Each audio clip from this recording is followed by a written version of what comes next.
My son said I was too old, too slow, and too much of a burden. So, he put me in a nursing home without my consent, and moved into my house like I was already dead. But I wasn't confused. I wasn't finished. And while he thought I'd fade away quietly, I was planning something else. Something he'd feel every time he opened his front door. This is how I made him regret the day he ever underestimated his mother. I raised my son with hands that bled, and a heart that never stopped stretching. Jason was all I had after my husband passed. I scrubbed floors until my knees cracked. I skipped meals when money got tight. I pawned my wedding band to buy his graduation suit. And I never once asked for thanks. I just thought love would come back around when it mattered. When I fainted in the kitchen that Tuesday morning, I didn't think much of it. Probably blood sugar. I was standing too long on an empty stomach. Jason rushed over that evening with his wife, Danielle, acting all concerned. "Mama, we just want what's best for you," he said, while Danielle nodded like she rehearsed it. They offered to help me settle my affairs. That was the phrase Jason used, like I was already halfway gone. They brought over soup, asked me about old documents, and kept telling me how hard it must be to keep up a house at your age. I didn't know that behind my back they'd already spoken to a lawyer. I didn't know they were whispering to neighbors that I was slipping mentally. I didn't know Danielle had already started changing the locks. Hook 2. What would you do if your family tricked you, drove you to a nursing home, and left you there to disappear? A week later, they invited me out to lunch. Said it was just the three of us. "You need a break," Jason smiled. "We're going to spoil you." I didn't pack a bag. I didn't bring my phone charger. I didn't even wear my good shoes. They dropped me off at a place with beige walls and plastic flowers in the hallway. "Just for a few days," Jason said. "Rest up. The nurse will help you get settled." Then he hugged me tight, like he meant it. Danielle kissed my cheek, her lip gloss cold on my skin. And then they walked out the door and never came back. The room had no family photos, no calendar, no books, just a single dresser and a bed I didn't choose. I asked the nurse for a phone to call my son. She said, "You'll have to wait until visiting hours." I said, "He just left." She looked confused. Then she showed me a form, my name, his signature, boxes checked, medical consent, residential admission, observation status. He'd committed me. I sat on the edge of that unfamiliar bed with my hands folded like I was in church, staring at the floor, trying not to shake. But I shook anyway. The next morning, I asked the front desk if I could speak with the administrator. I told her there must have been a mistake. I wasn't senile. I wasn't dying. She looked at me like I was a ghost asking to come back. "Your son said you're not safe on your own. Said you had confusion spells. We were told to expect long-term placement." I wanted to scream, but I didn't, because deep down, something told me screaming would only prove them right. So, I waited. I waited in that little room for 3 days. On the 4th day, I finally got access to a phone. I called Jason, straight to voicemail. I called again and again. Then I tried Danielle. Rang once, then blocked. Blocked. The same woman who used to cry in my kitchen about how hard marriage was had blocked me. I sat in that stiff-backed chair, looking out the window at a courtyard full of people who barely remembered their names. Some drooled. Some yelled at the air. Some just stared into nothing. And I thought, is this how I end, after everything I gave? After everything I held back to make sure he had a future? No. No. That night, I asked the night nurse for a pen and a notebook. I told her I liked to journal. She smiled kindly and brought me a little spiral one from the activities closet. I didn't write poetry. I didn't write prayers. I wrote facts, dates, transactions, account numbers, people I remembered, deeds I still owned, contacts I had. My lawyer, Monica Reeves, who hadn't heard from me in 2 years but never took me off her client list. I wrote everything down like it was a battle plan. As it was. I wasn't confused. I wasn't delusional. And I damn sure wasn't dead. They thought I wouldn't notice the bank account freeze. They thought I wouldn't recognize that my name was missing from my own utility bills. They thought that just because I was old, I couldn't fight. But I raised a man. I survived a marriage. I survived breast cancer. No, I was going to survive this, too. But I wouldn't just survive. I'd return. And when I did, I wouldn't ask for my keys back. I'd sell the whole damn house and buy the one next door, just to watch Jason's face every morning he stepped outside, thinking he won. Because sometimes, the quietest woman in the room is just waiting for her moment. And mine was coming. Monica Reeves didn't answer the phone the first time I called. Can't say I blamed her. It had been years. But I left a message. Short, sharp, and deliberate. Monica, this is Dolores Mayfield. I believe my son has committed fraud using my name and placed me in a facility against my will. I still have access to the joint account and legal documents. Call me. She returned my call before lunch the next day. Mrs. Mayfield, she said, sounding startled. Are you safe? As safe as a woman can be when her only child locks her away and thinks she won't bite back. She paused. Tell me everything. So I did. She came to see me that Friday, drove 3 hours in the rain, marched through the front doors of the facility, and told the nurse she was my attorney. The staff got nervous, real nervous. I could tell by the way the manager pulled her aside and tried to explain how they acted in the client's best interest. Monica wasn't having it. She came into my room with a briefcase and a fire in her eyes. You're not staying here another week, she said. And if they give us trouble, we sue them, too. It felt like the first deep breath I'd taken in weeks. We went over everything, the documents Jason had forged, the power of attorney I never signed, the deed to the house that still listed my name and only mine, the joint account Jason thought I'd forgotten about. I had never removed him, but he didn't know I still had access. I'd been quiet for too long. You want to go nuclear?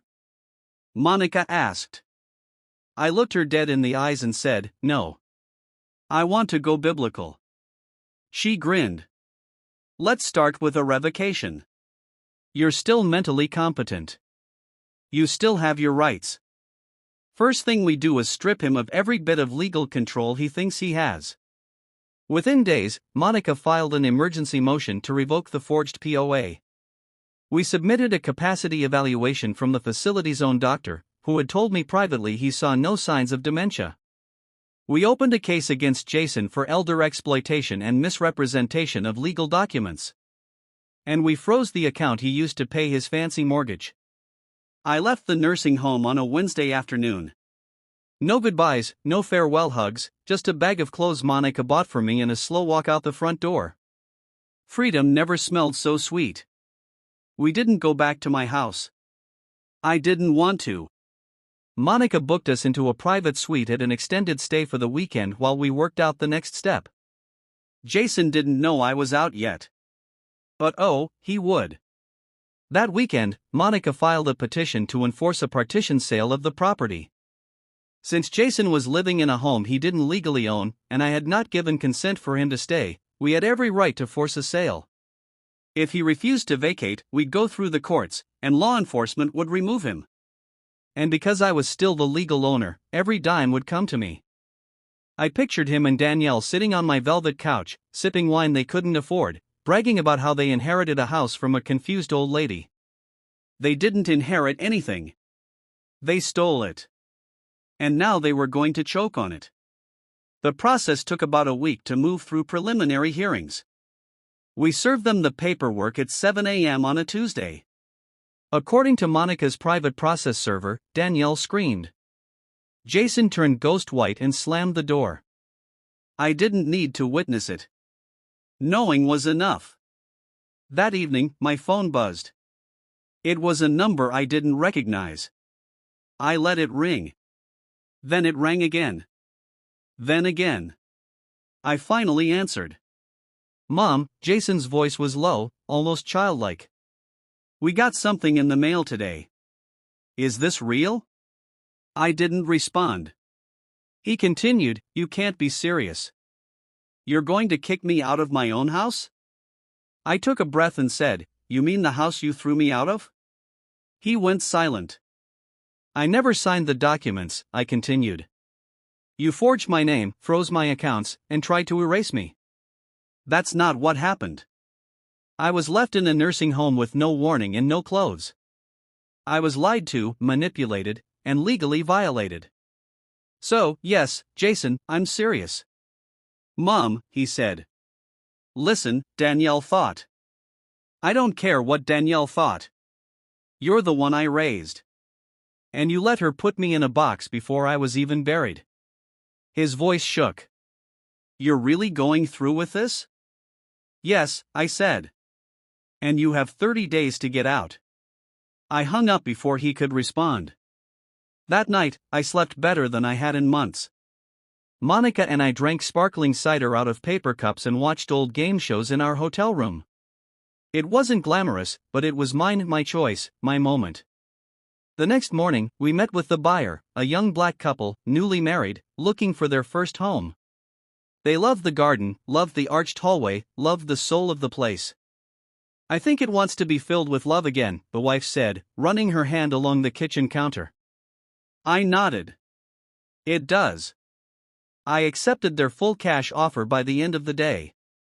We closed in less than 2 weeks. Jason didn't say a word, but Danielle did. She sent me a message on Facebook, "We're your family.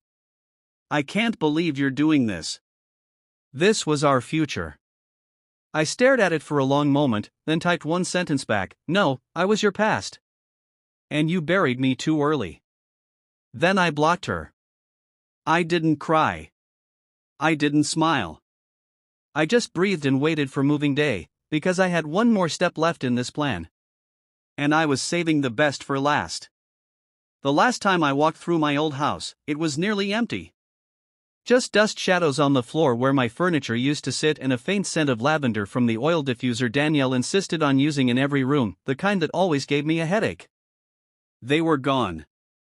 Jason didn't fight the court-ordered sale. He didn't even show up for the final inspection. Danielle left a box of half-used lotions and a note taped to the fridge that said, "You'll regret this." But I didn't regret a thing. The sale went through, clean and legal. The young couple was thrilled. They called it their dream home. I shook their hands at closing and wished them well.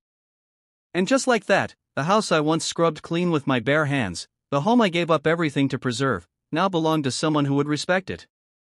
With the money from the sale wired into my account, Monica asked the big question. "Ready for step 2? I smiled. "Oh, I've been waiting for step 2. We didn't rush. That's the trick. Revenge shouldn't come hot. It should come cool, deliberate, patient. We waited for Jason and Danielle to finish moving out. We waited for the neighborhood gossip to die down. And then I did something they never saw coming. I bought the house next door. Cozy one-story with a rose bush out front and a back porch that faced their kitchen window. Perfect. I paid in full, no mortgage. Monica did the paperwork. I signed with a pen that shook a little in my hand, not from weakness, but from the sheer satisfaction of what I was about to do. I didn't even tell Tyler, my grandson. Not yet. I needed this moment to be mine first. The first day I moved in, I wore my best Sunday hat and sat on the front steps with a cup of sweet tea. Just sat, watching the world pass like any ordinary grandmother. And then Jason stepped outside. He was wearing gym shorts and a wrinkled t-shirt, holding a trash bag in one hand and a phone in the other. He looked tired, the way a man looks when he realizes the comfort around him was never really his. He froze when he saw me. I smiled. He turned around and went right back inside. I didn't move. I had waited too long for this view. For days after that, Danielle avoided eye contact. She pulled their curtains tighter. She parked on the opposite side of the driveway. The audacity of what I'd done was too much for her pride to process. But I wasn't done. I started planting roses along the fence, bright red ones that bloomed like fire. Monica called it petty. I called it peaceful warfare. Every morning, I sat on my porch and waved at the mailman. I chatted with the neighbors they had ignored. I baked banana bread for the couple I sold the old house to. And every evening, I watched Jason through the blinds as he tried not to see me. Danielle's car started leaving earlier in the morning. Sometimes she didn't come back for days. Jason stayed inside most of the time, lights on at 2 a.m., TV flickering through the curtains. I could only imagine what their conversations sounded like, but I didn't have to imagine for long. One afternoon, Tyler came walking down the sidewalk with his backpack slung low. He hesitated at the fence, then crossed over and knocked on my door. I opened it slowly. "Grandma," he said, "can I sit with you a while?" I didn't ask questions. I just opened the screen and let him in. We sat on the porch side by side. I poured him a glass of iced tea, just like I used to when he was little and afraid of thunderstorms. He didn't say much at first. Then he said, "I heard what they did." "I'm sorry." I didn't respond. I just looked at him. "They told me you had dementia," he said. "Said you weren't safe alone, but you don't look confused to me." I gave him a soft smile. "I never was." He leaned forward. "Why'd you buy the house next door?" "Because your father needed a reminder," I said. One he could see from his front porch every day. Tyler snorted. "You're colder than I thought, Grandma." I laughed a real, full laugh. "No, baby. I'm just finished pretending I owe anyone my silence." He stayed for dinner that night. Told me he missed my sweet potatoes, that his mother never learned how to season anything properly. I didn't ask about their marriage. I didn't need to. Some storms speak for themselves. The next morning, Jason came to my door. I didn't flinch. I didn't get up. He stood on the porch, hat in his hand, like a child ready to lie.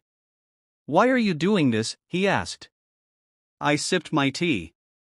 "Doing what?" "Living here, across the street, watching us." I tilted my head. "I bought this house because I like the view." "You're trying to humiliate me." I shook my head. "No, Jason. That part already happened. You did that when you called me a burden." He looked away. I continued. "I raised you alone. Carried you through everything. And when I needed help, you left me in a room with strangers. Called it mercy. Called it love. I thought." "No," I interrupted. "You didn't think. You took. You erased. You assumed I wouldn't fight back." He had no words. I stood slowly and walked to the door. "This is my piece, Jason. Don't knock unless you plan to earn your way back into it." Then I closed the door. I didn't cry. I didn't tremble. I just sat back in my chair and watched the roses bloom, because the view never looked better. Some people think closure comes when someone says sorry. I don't believe that. I believe closure comes when you can sit in silence and know you no longer care what they think. When their presence no longer stirs your blood. When your peace is so loud, it drowns out their shame. That's the kind of silence I woke up to every morning. Now the roses along my fence were blooming brighter. My kitchen smelled like lemon polish and cinnamon toast. I had started painting again, small canvases at first, just color studies. Then one morning, I painted a picture of my old house from memory, except I replaced the windows with fog, because that's what it felt like now, a beautiful place haunted by people who couldn't see straight. Jason had stopped speaking to me. Not a word since that morning on my porch. I'd seen him walk out to check the mailbox or take the trash out, but he never glanced my way. That was fine. I wasn't looking for reconciliation. I was looking for truth to sit with him like a shadow he couldn't shake. Danielle, on the other hand, had become louder, passive-aggressively loud. She threw garden parties in the backyard, blasting music during dinner time. She hosted wine tastings on the porch, cackling just loud enough to float over the fence. I could hear her when she talked about me to the guests. I mean, she's clearly lonely. Why else would she move next door? She's obsessed with us. It's creepy. She needs to let it go. We're happy. She's bitter. I didn't respond, not once, because happy people don't need to shout it from the lawn. Then one Sunday morning, I looked outside and saw a for sale sign go up in their yard. I nearly spilled my tea. It was crooked at first, like they had rushed to shove it in the ground. Jason stood beside it, arms crossed, his shoulders tight. Danielle came out minutes later, still in her robe, screaming at him. I couldn't hear the words, but her body said enough, pointing, yelling, pacing. I watched from my porch like it was a matinee. I wasn't gloating. Not really. I was witnessing the storm I'd already survived, finally reaching the people who built it. Later that week, Tyler came over again. He'd been coming more often. Said he liked the quiet here. Said he missed real food. I didn't ask too many questions, but I noticed the way he never stayed the night at home anymore. He was 14, caught between two parents who lied and a grandmother they tried to erase. He asked if he could help me with the garden. I handed him gloves and a shovel. You know, he said while planting new marigolds, I heard them talking about moving. Mom wants to go back to Texas. I nodded. And your father? He doesn't want to leave, but he doesn't want to stay here either. Why not? Tyler looked up at me. Because every time he looks outside, he sees you. I didn't say anything, just patted the dirt down and smiled. That night, I pulled out the notebook I'd used at the nursing home, the one I filled with my plan, the facts, the names, the account numbers. I wrote one final sentence at the bottom of the last page. They thought they buried me. They didn't know I was a seed. Then I closed it for good. 2 weeks later, the for sale sign came down, but not because the house sold, because Danielle moved out. I saw her drive away with her trunk full of boxes and her mouth pressed shut. No hugs, no goodbyes. She didn't even glance at Jason on the porch. Just got in her car and drove off, like she couldn't get away fast enough. Jason sat outside for hours that evening, alone. No music, no wine, just him and the echo of everything he destroyed. I thought about going over, saying something, offering him a piece of what he never gave me. But I didn't, because his silence wasn't mine to fix. Later that night, Tyler knocked on my door. She left, he said. Didn't even say goodbye. I let him in, made cocoa, let him sit on the couch and stare at the wall while my little jazz radio played in the background. I don't get it, he said eventually. They had everything. I looked at him. No, baby. They took everything, and they built it on lies. That doesn't last. He nodded slowly. Can I stay here tonight? He asked. I blinked. Of course, I said. Any time. He stayed that whole weekend. We cooked together, played cards. I showed him old photos of his grandfather, told him stories Jason never bothered to tell. He laughed, really laughed. And I saw something in him that made my heart crack open a little. He still had goodness. Still had time to choose a different path. Maybe this story wasn't just about revenge. Maybe it was about reclaiming something bigger, a name, a legacy, a love that doesn't vanish just because someone called it inconvenient. As I tucked Tyler into the guest room that night, he turned to me and whispered, "You're not a burden, Grandma." I smiled through tears. I know, baby. I know that now. And with the porch light glowing and the curtains drawn, I sat by the window, watching the house next door, now quiet, now dim, now hollow. And I thought, this is what justice sounds like. Not rage, not noise, just the hum of peace returning where pain once lived. It had been 3 weeks since Danielle left. The once bustling house next door was starting to look like a shell. No more garden parties, no more screeching wine nights, no porch lights left on. The curtains stayed drawn, even during the day. Jason's car barely moved. It sat there, gathering pollen, as if even it had given up trying. Funny, isn't it? All that noise, all that showboating, and now nothing but quiet. Sometimes I'd see him through the window, sitting on the couch in the same wrinkled t-shirt, eyes vacant, like the walls were speaking to him, and he couldn't answer back. Other times, he'd sit outside on the steps with a beer in his hand and a look on his face like he was still trying to make sense of how it all slipped through his fingers. He never looked over at me, but he didn't need to. He could feel me there, just like I'd once felt the cold absence of his voice when I was locked in that nursing home, wondering why my only son had abandoned me like I was a burden too heavy to carry.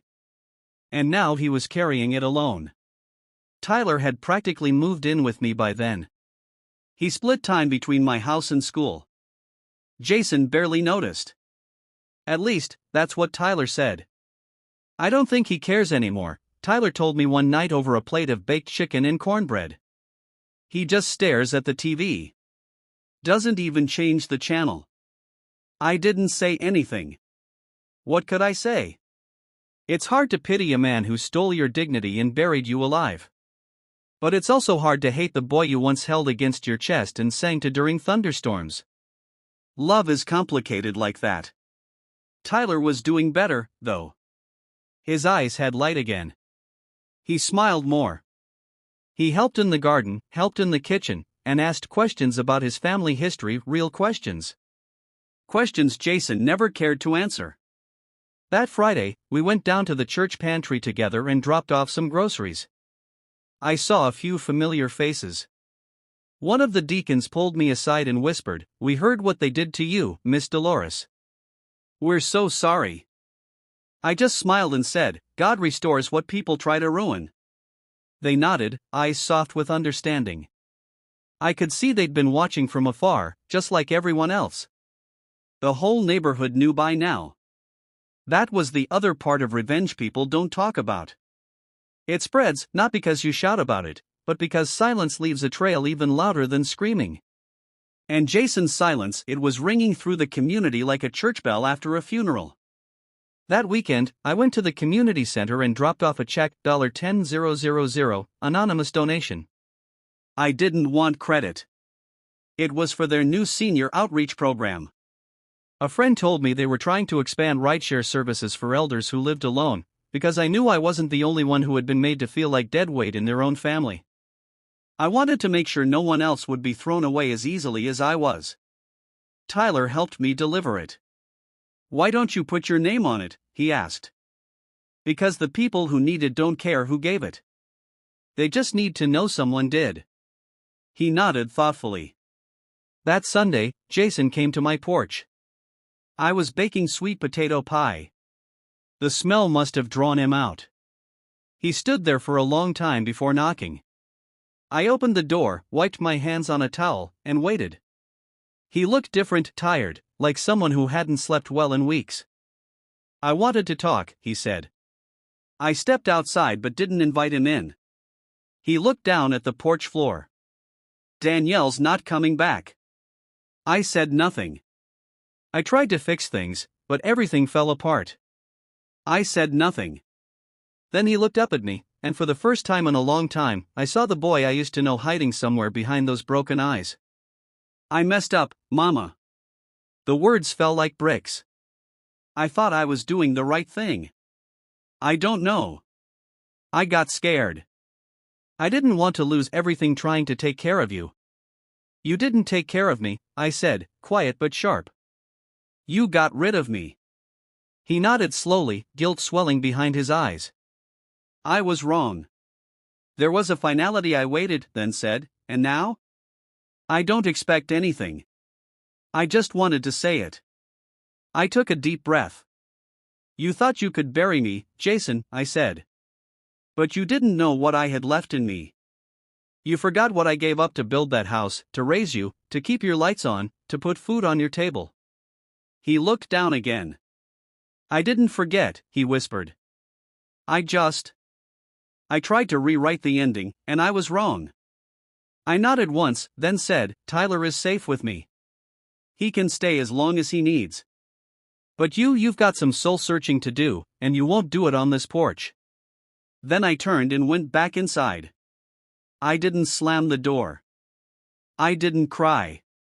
I let the smell of sweet potato pie fill the house, and I set the table for two. Tyler came down the stairs a few minutes later. Was that him? I nodded. What did he say? Nothing I haven't already heard in my heart, I said. But it's not my job to carry him anymore. He sat at the table. I'm glad you're my grandma. I smiled. Me too, baby.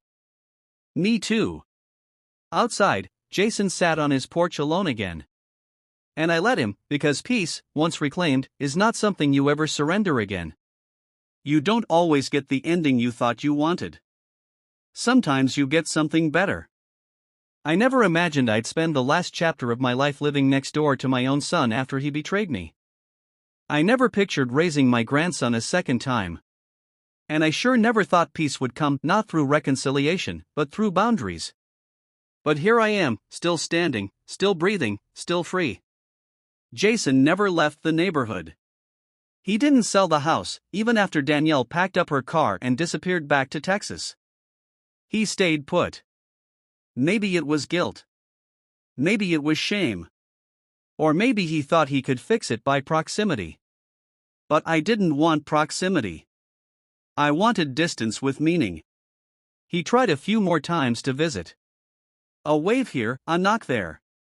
But I kept our interactions short, polite, controlled, because I'd already lived through the storm, and I wasn't about to let the wind back in.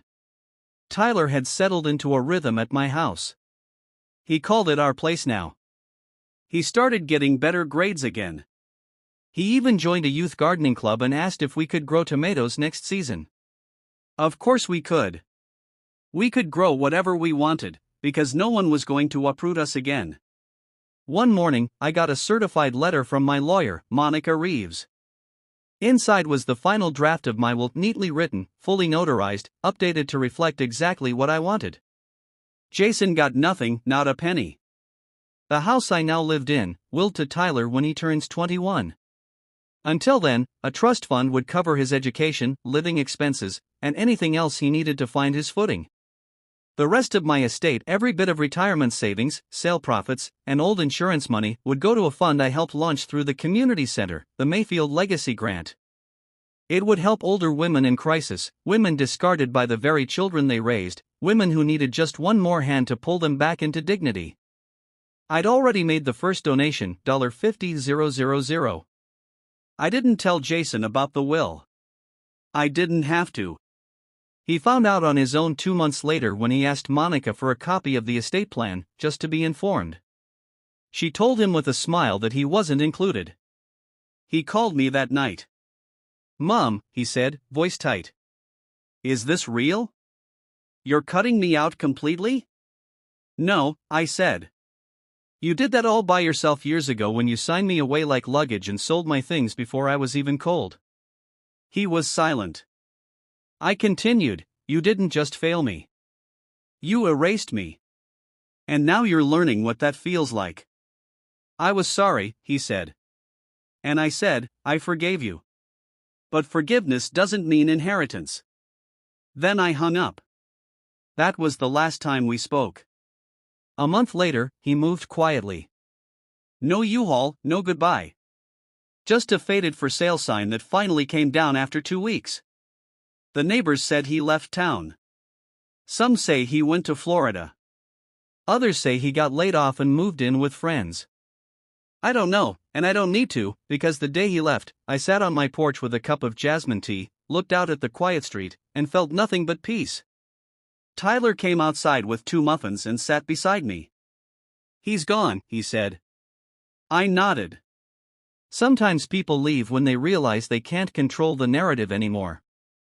"You think he'll ever try to come back?" "Maybe," I said. "But if he does, he'll find a fence that wasn't there before." I looked out at the garden, roses blooming, tomatoes starting to sprout, bees dancing through the marigolds. It was beautiful. It was mine. Later that year, I was invited to speak at the community center's Elder Justice Seminar.